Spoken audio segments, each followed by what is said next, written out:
there's a wonderful book that we take our church through and that we've dealt with many times before. They're called The Emotionally Healthy Spirituality by Peter Scazzaro. If you rocked with us a number of years, you know that we've read this before during one of our many fasts. And so emotionally healthy spirituality. To my leaders, to those who lead in any capacity, The Emotionally Healthy Leader is another great book that you need to add to your library by the very same author. Emotionally healthy spirituality speaks to this very concept. It talks about the iceberg. And with the iceberg, it speaks to the fact that only about 10% of the iceberg is visible.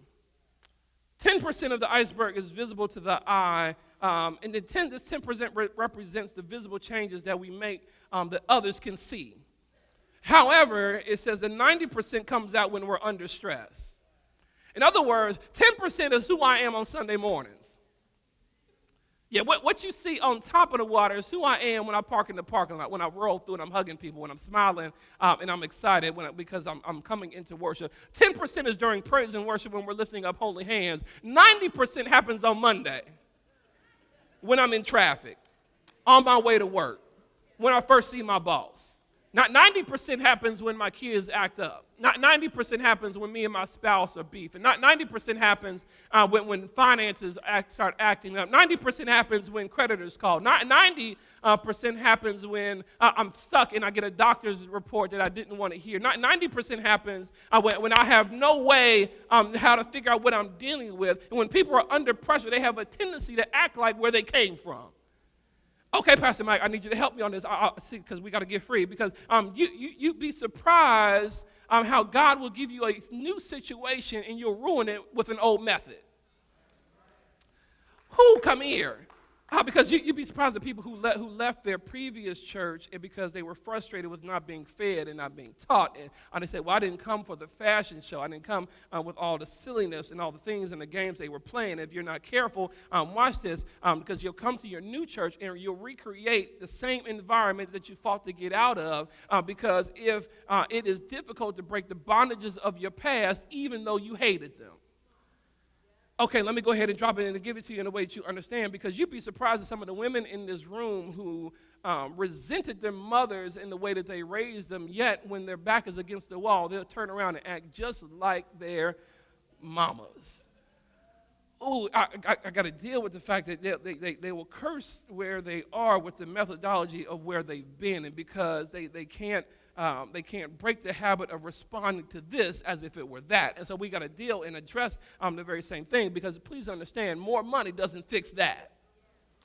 Yeah, more church doesn't fix that. The new job doesn't fix that. The new relationship, getting married, doesn't fix that. I got to address something that's going on below the surface. I got to get free from all the things that I'm not willing to talk about.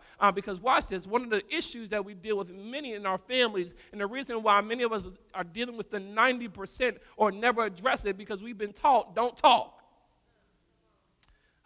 In our house, no, we ain't going to bring up them issues. We've been taught, don't talk, don't feel, and don't trust. And so now I'm trying to show off this 10%. Come here, single people. So now I'm on my first date, and I'm trying to get this thing together, because Pastor Mike said, I'm not dating just a date, I'm dating on assignment. Because I ain't trying to just play around no more. I'm trying to find who I'm supposed to be with. But yet still on our first date, I'm showing off my 10% because I'm trying to put my best foot forward, and so I'm showing off my lie.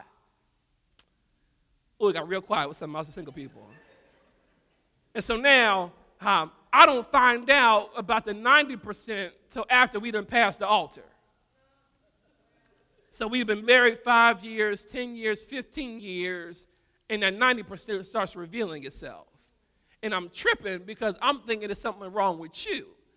But at the same time, we never got a chance to address the issues that were below the surface. So at some point in time, many of you in here, you messed around and dropped your cell phone.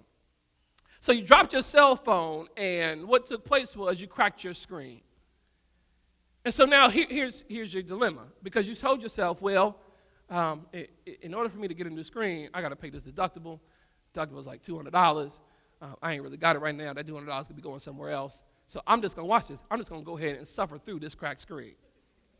And after a while, I've gotten so used to my screen being cracked that I'm not really even worried about it ever getting fixed again.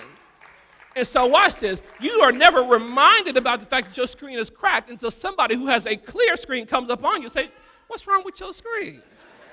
And so now you never realize that your life is cracked until you see somebody whose life is whole. And then when you see that their life is whole, they say, hey, what happened to you? You say, well, you know, at some point in time when I was 5, I got dropped by somebody. Part of your prayer life should never be, God, give me more money. Part of your prayer life should, God, make me whole again.